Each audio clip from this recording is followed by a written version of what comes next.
Bhagavate Vasudevaya. Om Namo Bhagavate Vasudevaya. Om Namo Bhagavate Vasudevaya. Om Namo Bhagavate Vasudevaya.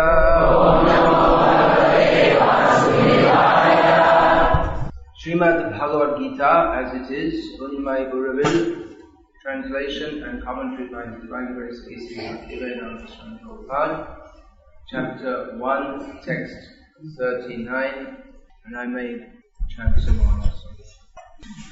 Kulakshaye Parnashyanti Kuladharma Sanatanaha Dharme Nashte Kulam Kritsnam Adharmo Bhivavatyuta. With the destruction of the dynasty, the eternal family tradition is vanquished, and thus the rest of the family becomes involved in irreligion. In the system of the Varnashram institution, there are many principles of religious traditions to help members of the family grow properly and attain spiritual values. The elder members are responsible for such purifying processes in the family, beginning from birth to death. But on the death of the elder members, such family traditions of purification may stop, and the remaining younger family members may develop irreligious habits and thereby lose their chance for spiritual salvation. Therefore, for no purpose should the elder members of the family be slain. I am continuing series. This verse I'm speaking on today because I've spoken from verse 1 through to 38, and I'm continuing in this way. You want to turn that fan on?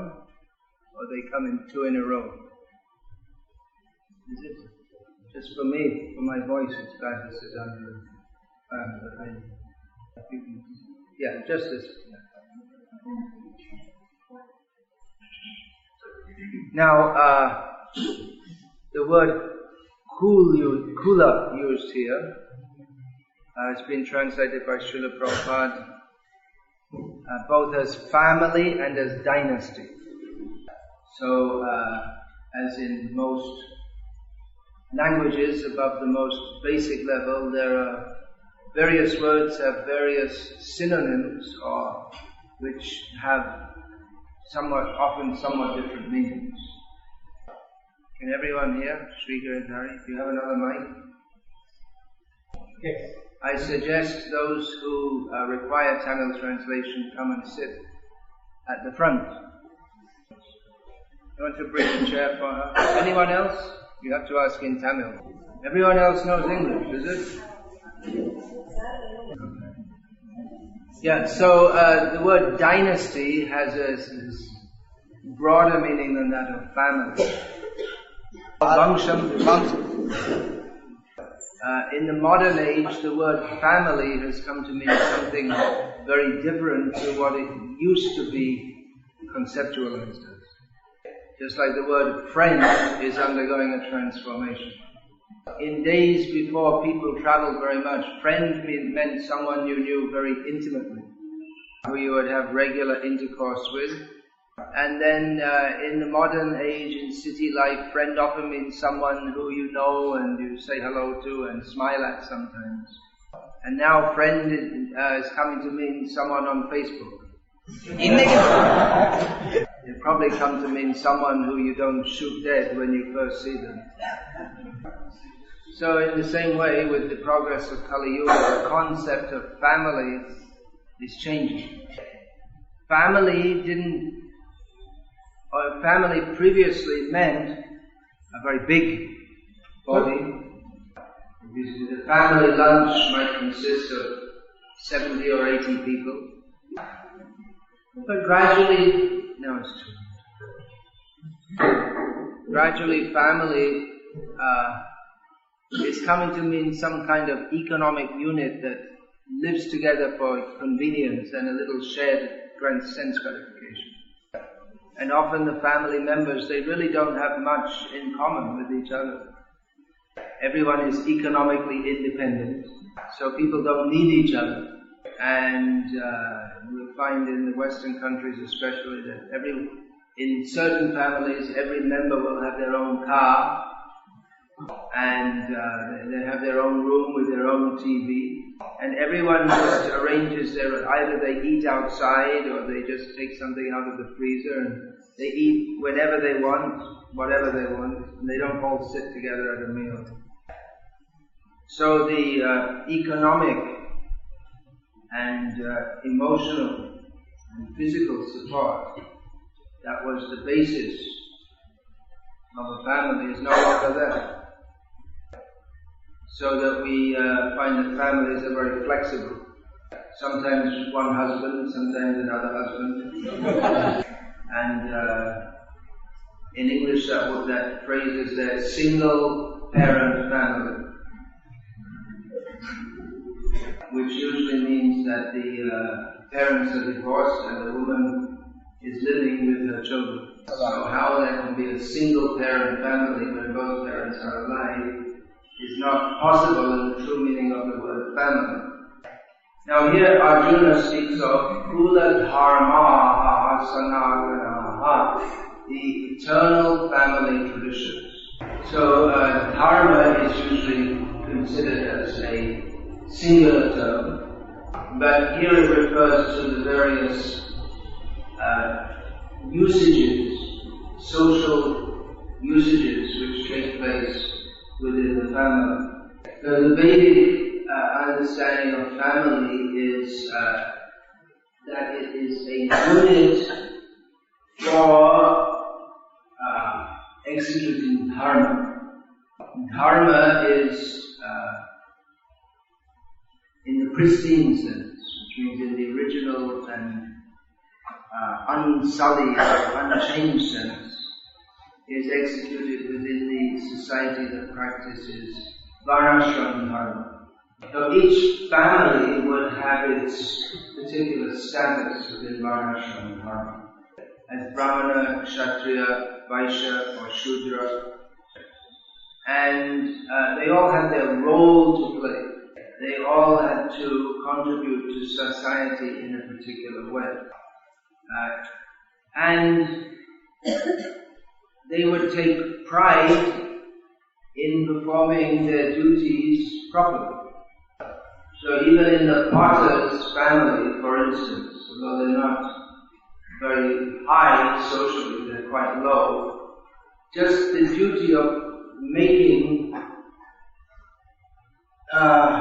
well-made pots for the use of the whole society, they realize, well, that's an important function. That's required to help all of society function properly. So in each generation they would teach the boys how to make pots that are well serviceable. So in this way all the various families had something to contribute and all are required in society. If everyone is within Brahmanas there may be cooks or archakas or those who are teachers, spiritual guides and gurus. There are various tasks which various Brahmanas undertake. So within the family of cooks, then the boys from a young age would be trained how to cook. So that's an important service. And although the Brahmanas are generally considered more important than the Shudras, if everyone was a cook, then who would make the pots to bring the water in for cooking? So everyone is required in human society, everyone has their contribution. The Brahmana caste is considered more elevated than that of the lower castes, because theoretically anyone can do manual work, but the intelligent work, Not everyone can do that. And the purity that is required to be a spiritual guide or an archaka, not everyone has that. The archaka's job might seem fairly easy compared to that of a laborer. But very few laborers could do the job of an archaka. Because to be with the deity all day, every day, requires sattva guna, and to learn how to chant the mantras properly requires also sattva guna. Now it may seem that, well, Brahmanas also cook, so what's so special about being a cook? In every caste, at least the women cook, everyone has to cook. But those who are going to cook for the deity, they should be Brahmanas. It means that ideally they should be trained in the spiritual knowledge of understanding who they are cooking for, the Supreme Personality of God. Unfortunately, within the Brahmana community, the teaching of the spiritual understanding that comes with systematic teaching is now largely lost. So that the Brahmanas are largely Brahmanas in name only. Kalau Shudra Sambhavaha. In Kali Yoga, all are born as Shudras. Actually, in every age, everyone is born as Shudras. Janmana Jayate Shudra. At birth, even the highest class Brahmin son is equivalent to a Shudra. Shudra means one without developed knowledge, intelligence and discrimination. Knowledge, intelligence and discrimination. Shochati iti Shudra. One who is inclined to lament is a Shudra. So we see that a child is similar to an animal in as much as it's completely on the platform of what can I get to stick in my mouth? Completely on the sensual platform. And if he doesn't get what he wants or he feels a little uncomfortable, then he screams. So samskara bhavet bija. By undergoing samskara or Vedic purificatory process, one who is born just like a Shudra becomes known as a Dvija or twice born. So here Arjuna talks about Kula Dharma Sanatanaha, about the various usages within the families among which the samskaras are prominent. At every moment of the day there are various usages which are to be observed and followed. The specific samskaras, beginning with Garbhadhan samskara, these are particular important usages. Now, if once within a family of Brahmanas the Garbhadhan samskara is not observed before procreation, then the whole family is converted to Shudras according to Shastra. So where is the Brahmana family today? Most of them have never even heard of the term Garbhadhan samskara. So all these usages are very important for maintaining purity within families. Now, here it said, Kula Dharma Sanatanaha, the eternal usages within families, social customs and observances. But then Arjuna says, Dharma Nashta, that these becomes spoiled or terminated. But then if it's Sanatana, then how can it be spoiled or terminated? So here it's understood that the term Sanatana is contextual. It's not to be understood in the completely literal sense. Because nothing in this world is Sanatana. This very world itself is anityam, asukham, lokam.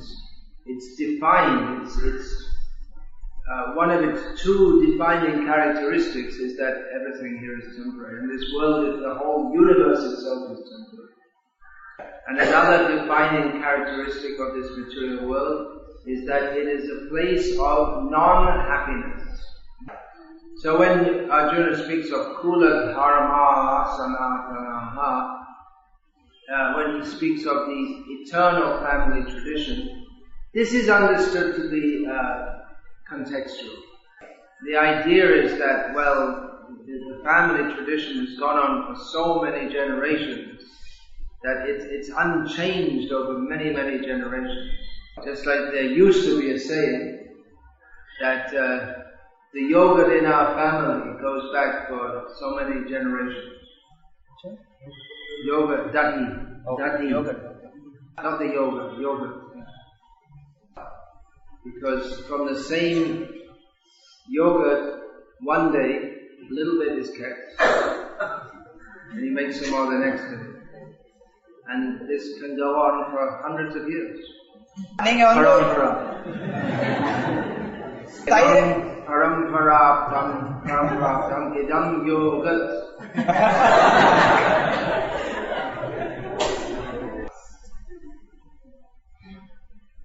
How many ladies make yogurt? You all still make yogurt at home? I just came from Dubai. No one makes it. You buy it ready-made in a plastic. And you have to be careful which brand you buy, because some of them they put some meat products also. Anyway, that was a point of pride that you see in our family the yogurt goes back for so many generations. And they would know the names of the family members right back to Lord Brahma. Really? In Sajjana Toshani, one magazine which Bhakti Thakur he established, he gave his family tree back from Brahma. So it was expected that people would know. And when they say, what is your gotra, it's not just the name of one rishi, but you should know everyone in between also. So those who come in the Vaishnava line, they are called Achyutta Gotra.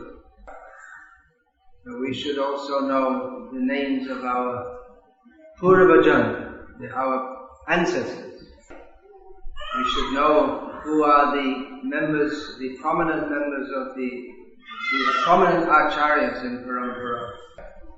Srila Bhaktisiddhanta Saraswati Thakur has listed or given the names of the important acharyas in Parampara in his song, which begins Krishna hoite chatur mukha hoy Krishna Shiva mukha. That the four-headed Brahma became inclined toward the service of Krishna by receiving knowledge from Krishna himself. So within that song, he says, Parampara jano bhalomate. We should know well what is Parampara. So this means we should know well what is the principle of Parampara, Guru Shishya Parampara. And we should also know the names of the prominent acharyas in the Parampara. And we should also know what are their contributions. The contributions of the acharyas can be divided into two categories, extrinsic and intrinsic. So opening temples, initiating many disciples, these giving laws or rules that the people should follow in their daily lives, these can be considered extrinsic. And intrinsic means their contributions to the philosophical understanding of Krishna consciousness, the books that they write, and the contribution to the not just philosophical contribution, but the bhakti, the spirit of bhakti. So here Arjuna, he speaks of the Kula. He's very concerned with the dynasty. For a person like Arjuna, who was born in a respectable dynasty, there is on one side the family dharma tradition, Kula dharma, and there's also the spiritual guidance he'll take. So both, he has two paramparas, family parampara and the spiritual parampara. But not everyone gets the spiritual side. generally, guru is understood, well it has various meanings, but it may mean a family priest. Just like, the Pandavas, in their young age, they accepted Dhaumya as their family priest. Dhaumya was a Vaishnava. They were also Vaishnavas. So Dhaumya guided them in the various family activities that they were to perform. But he guided them how to do that in a spirit of Vishnu Bhakti. So such a person is a family guru. But apart from that, even though the family priest may himself be a very good Vaishnava, maybe a Shakta or a Shaiva, depending on the tradition of the family. But one who makes the vital contribution to one's spiritual awakening may be a different person. We find in the case of Raghunath Das Goswami that his father and uncle Hiranya and Govardhan Majumdar, they were also Vaishnavas. That uncle is father's brother or? Uncle is father's brother. It's just uncle. And the family guru was Yadunandana Acharya, who is counted among the followers. Yadunandana Acharya himself was an exalted Vaishnava, follower of Nityananda Prabhu, as far as I remember. But the person who is the spiritual guide, who's the important spiritual guide of Raghunath Das Goswami, is Swarup Damodar. And Nityananda Prabhu, actually Chaitanya Mahaprabhu is his important spiritual guide, but Chaitanya Mahaprabhu didn't want to directly instruct Raghunath Das. He said, you'll be under the guidance of Swarup Damodar. So this Kula Dharma Sanatana, the family tradition, may go on for hundreds of years, thousands of years, and there may be very little change over generations. In the modern age, to do something new and different is considered laudable. On the toothpaste packet, it always says new, although we wonder if it's always new. And if it's always they're advertising as new, that means what you're getting now is not really very good, because they still have to understand something better. So the idea is that, we're always discovering something new and we're getting better. But the Vedic understanding is that we already have the best thing, therefore we shouldn't change it. The dharma that is given to us is perfect, and therefore we should not change anything. The dharma given to us is perfect, means that's perfect for us. What is observed in one family is perfect for that family. The culture and usages within one family may be different in another family, different to those of another family. Within one caste, the customs and usages are pretty much the same in each family. There may be some small differences. Just like in one family, the yogurt may be more sour than in another family. Or they make the buttermilk a little thinner. But the basic culture is the same. And that's understood that is perfect for our family to perform our duty within the broader society. Therefore, to change anything is considered an offense. I mean, there's a great sense of identity with a particular caste and a particular dharma. If you say, the yogurt in our family is the same for 700 years, that means you've been living in the same house for 700 years, or at least the same site. The house may have been rebuilt. And the same practices have continued unchanged over all the generations. In our family, our father, grandfather, great-grandfather, great-great-great-great-great, they've all been serving the same deity. And we observe the festivals in such and such a way. And all agree, already from generations, the agreement is there with, for instance, the barber. The barber comes, say, twice a month, and he performs these particular functions. There's a great sense of pride that we're in a family who for generations have been following their dharma very perfectly, and each person has the sense that I have to continue following the same tradition, to uphold the good name of our forefathers, and to train the future generations. So Arjuna was very afraid that this could all be destroyed. In some ways you could say the society, it was stereotyped, you could say. Stereotyped? In the modern age they talk about have more opportunity to go up in the world. But Vedic society did not value social mobility. In fact, they were very much against it. It was considered disgraceful for someone, for instance, born in a Brahmana family, to degrade himself by his activities down to the level of a Shudra. It was also considered improper for one born in a Shudra family to try to make himself into a Brahmana. Of course,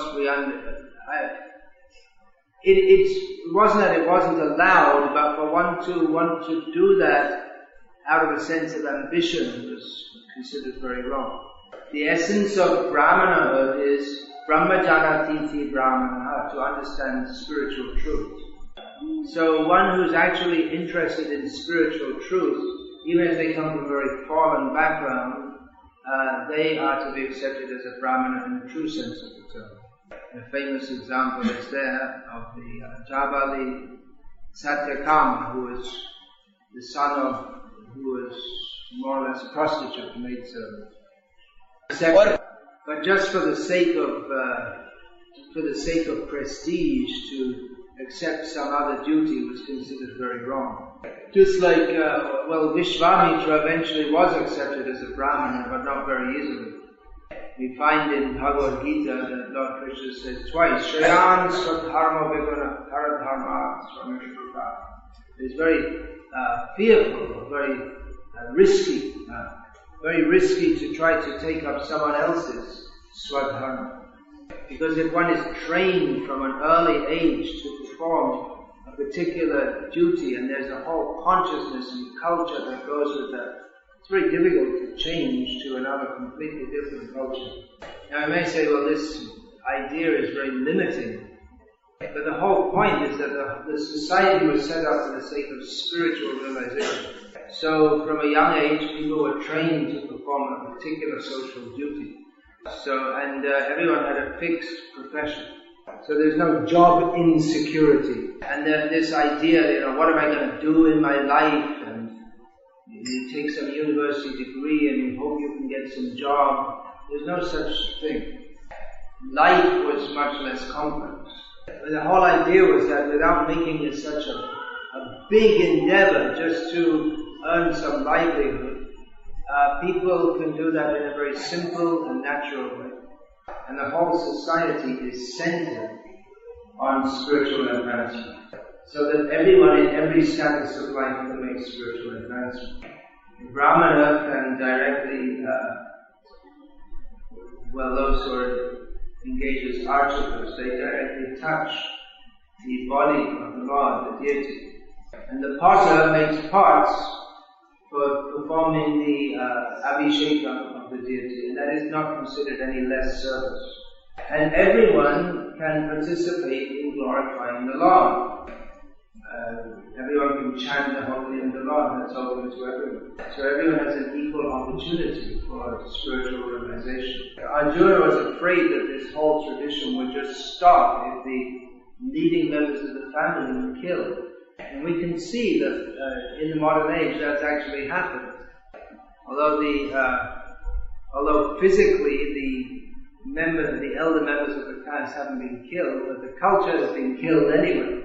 The culture has been killed by psychological warfare and commercial aggression. And it's very difficult to put it back together again. When we try to inculcate, even within our members of ISKCON, the proper societal usages and understanding, they often think this is stupid or crazy. For instance, Srila Prabhupada is very much against modern education. But in ISKCON today we find that, well, most of our devotees are promoting it. Oh, it's very good. Because it's easier to go with the flow than to go against it. So it may be easy to go with the flow, but the flow is not going to any good place. It's just going down the sewer. So the endeavor to set up varnashram communities in which devotees can live according to the varnashram system is essential to Srila Prabhupada's mission. What happens if we incorporate the values of the demoniac society is that eventually, in the name of Krishna Bhakti, we all become demons. But we should understand very clearly that this modern society is demoniac. It's set up on the basis of exploitation, sense gratification, not on the basis of surrender to Krishna. We should understand that this modern civilization is a soul-killing civilization. When we speak like this, sometimes devotees call this fanatical.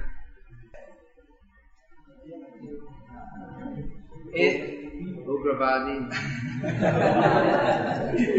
Actually, Ugravada, it simply means one who has an extreme and nasty outlook. It doesn't actually mean someone who kills others or blows them up. It refers to a vada, not to activity. Ugravadi in Hindi means a terrorist.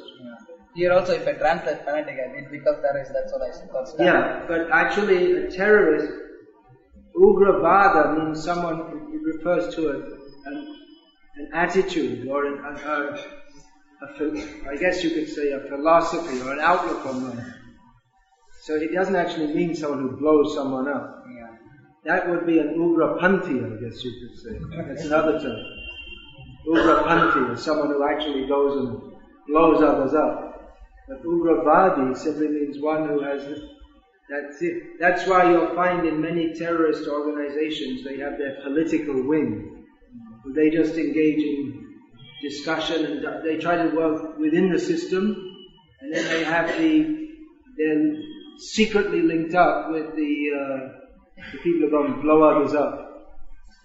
Just like the Irish Republican Army has its political wing, the Sinn Féin, who they go and they sit for parliament and they get voted in and this and that. So there's Ugravadi and Ugrapanthi. So actually fanatic, I guess you could Tibravadi, maybe you could say like that. Actually we're all supposed to be Tibravadi, Tibrena. What is that? Tibrena Bhakti Yogena Yajeta Purusham Param. We're all supposed to be Tibravadi. Anyway, if you're not totally brainwashed and befuddled by the modern way of thinking, there may be some few people who are like that. I request you to consider, is what Srila Prabhupada says a fact or not? Is the modern society demoniac or not? We're supposed to hear from sadhus words that will cut our material attachment. Santa evasya chindanti manovya sangam uktivihi. The definition of a sadhu is one who speaks in such a way to cut the material attachment. But we like to cheat ourselves and we only accept as a sadhu someone who nourishes our material attachment. And if someone speaks in such a way that's supposed to cut our material attachment, we put heavily bolted doors on our heart, 7 layers, so that no such words can enter within. So there's a saying in Sanskrit, Aranya Rodanam. which is that comes in English also, crying in the wilderness. It literally means, Aranya means forest, and Rodanam, crying. So crying in the forest. Who will, in the thick forest, who will hear? So I think that in English they have this, it's probably from the Bible. It's crying in the wilderness, is the saying. Wilderness, you know what that means? Yeah, forest. Not exactly forest. Well, it means, some barren land, or where there's no one, it means where no one is living and it's just all overgrown like that. Alright, is there any question or comment, please? How many times did I mention Krishna in that lecture?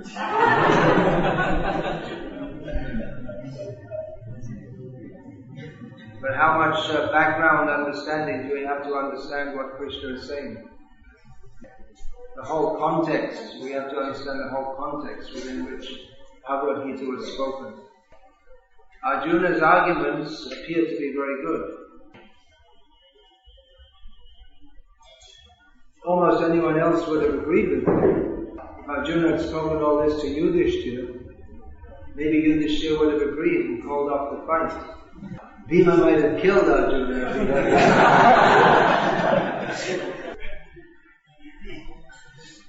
Krishna told Arjuna, you're just a fool. Now if someone says something foolish, it should be obvious that it's foolish, isn't it? Just like if people say that there was nothing, and then there was an explosion, and then there was everything. Sounds pretty foolish, doesn't it? Of course, if you present the same theory with lots of scientific equations and long words, then it might sound very intelligent. That is called speciousness, which means that actually it's foolish, but it sounds like it's intelligent. So Arjuna offered specious arguments, which are about to be dismantled by Krishna. Alright, any questions, comments, or protests? You mentioned different layers. Say it in... you mentioned different layers, obstructing the words, and similarly even when we chant Hare Krishna, it's not going inside the heart. So, open the doors. We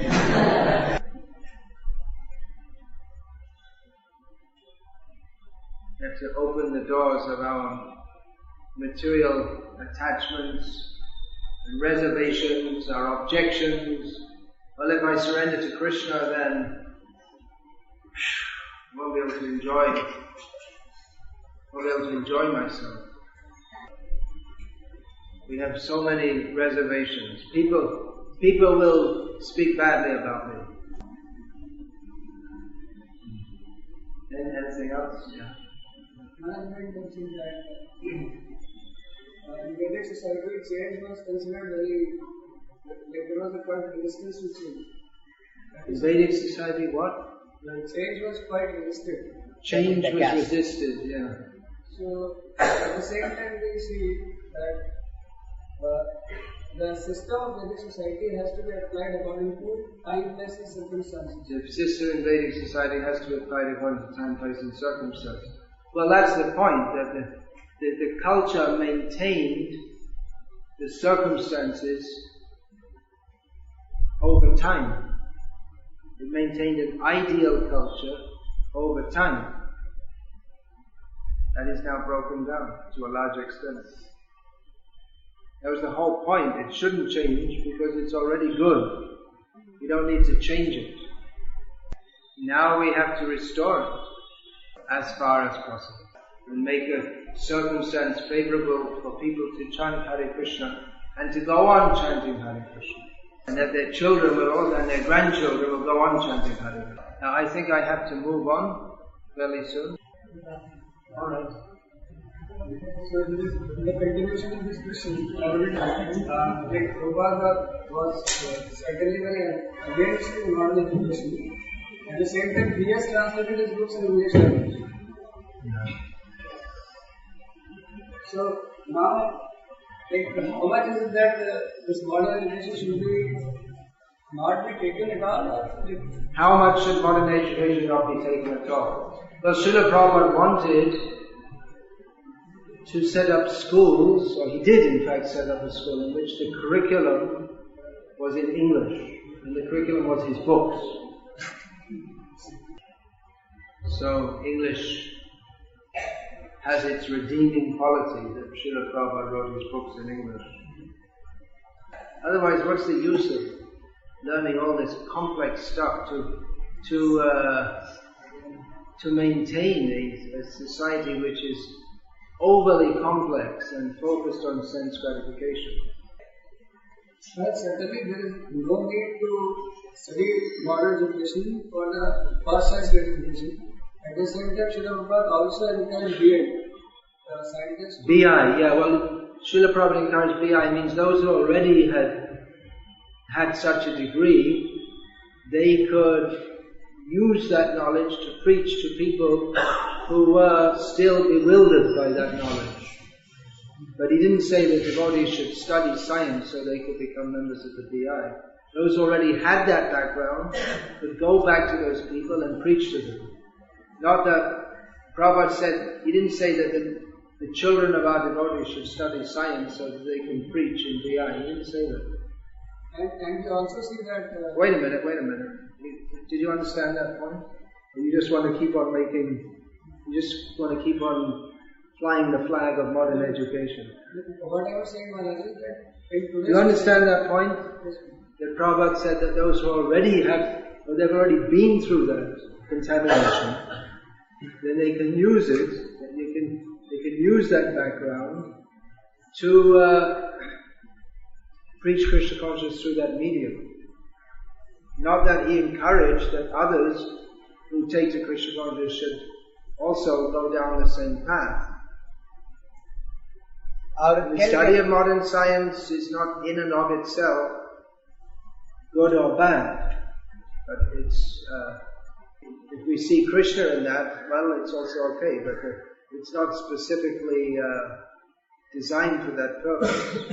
And we find that in the Shastra, which is meant for understanding Krishna, there is also a scientific understanding, but quite different to that of the modern world.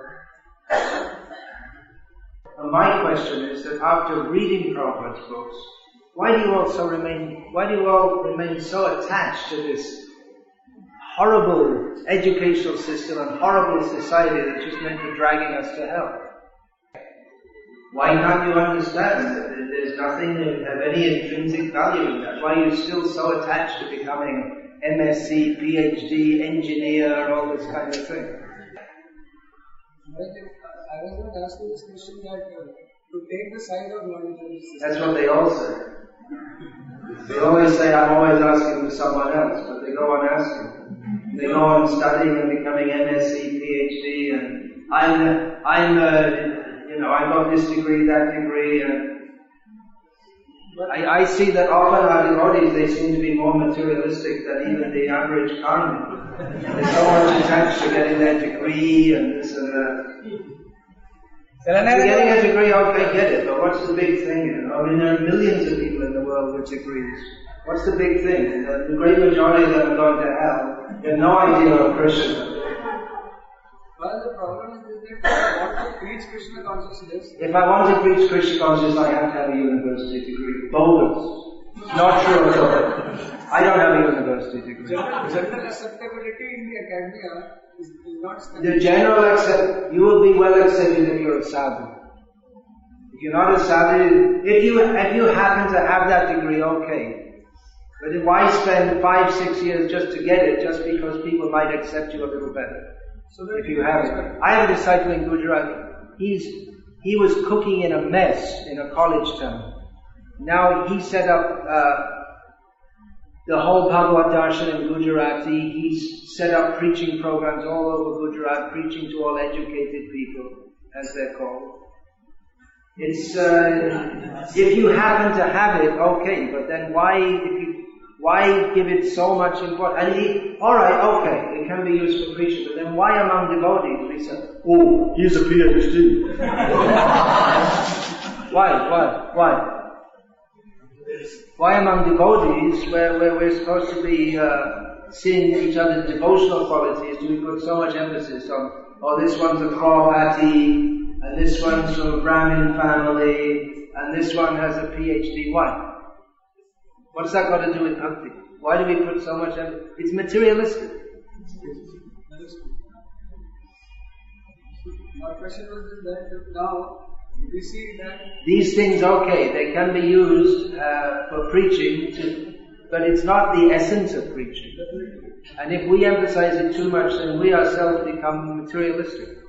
we have to preach Krishna consciousness properly, so that people can become devotees more and more. If some few of the devotees do PhD, If you have it already, all well and good. If you don't have it, then a PhD is not required to preach.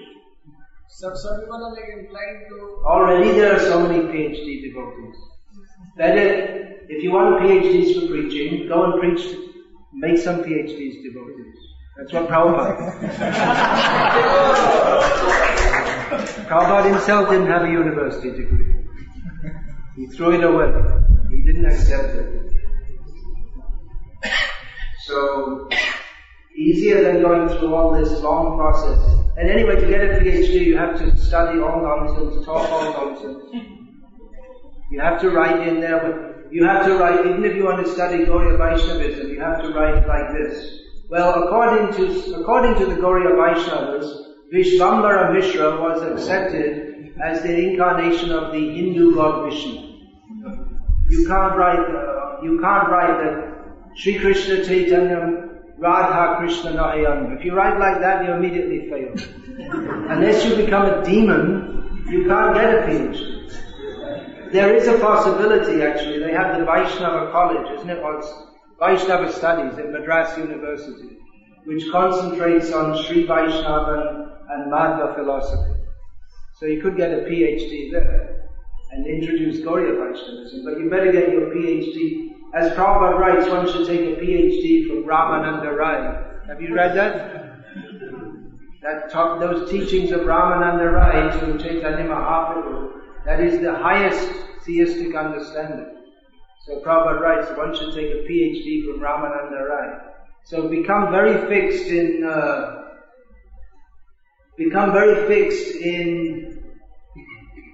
Prabhupada's teachings. And then maybe you could go for a PhD to the Vaishnava College, or whatever it's called, Madras University, Vaishnava Department. And then then maybe you could use it for preaching. If our aim is to preach, then Krishna will give us the intelligence what to do. And that might include getting a PhD. Might do. But if we promote like this, you have to get a PhD for preaching, which is not at all true. It's not required for preaching.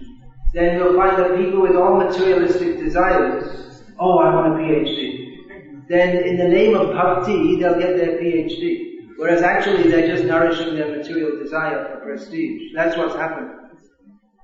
If you're actually doing it for preaching, then it's completely pure. But if you're saying preaching, but the real thing is you want to see yourself glorified, then that's materialistic. Yeah. How do you understand the Nirvana diet is but in Sanskrit said that whatever we learn in the spiritual progress is carried forward to the next life. It's carried forward to the next life, but everyone is born as Shudra. How do we understand? Well, it's also stated in Bhagavad-gita that one is born in a certain family, that Tatratam Vati Samjogam Labhante Pavarvate. That it's not that immediately when you're born that you remember from the previous life, but at a certain point it becomes manifest. That's a general statement. For those who are people devotees, they're never Shudras. It's a material designation. I think I should finish because we have to move on. Alright, you're in there quick. Yeah.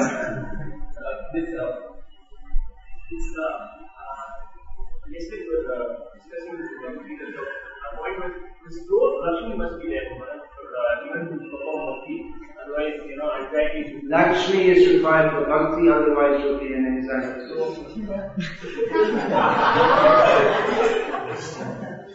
Ahaituki, a prati hata. Bhakti does not depend on any material condition. If you want to preach Krishna consciousness, then if money is there, that can be usefully used. But if we think that money has to, or if I don't have money, then I'll be disturbed in my mind. Well, that's a neophyte outlook. If one is not on a spiritual platform, then one thinks, I need money, I need a wife, I need a car, I need this, I need that, I need everything else, then I'll do Bhakti. But then you may take millions of lifetimes, because our material desires are never fulfilled.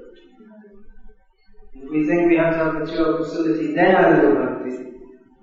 That's Maya's trick that we'll never do Bhakti. So start wherever we are. Just see how the mind offers so many different... Actually, I'm very sincere. I only want to do Bhakti. But I really need to have a little money, and a house, and a wife, and a few children. So I'm only doing it for Bhakti, but like this, to get excited. It's called Atma Vanchana, cheating ourselves. Please take the book off the floor.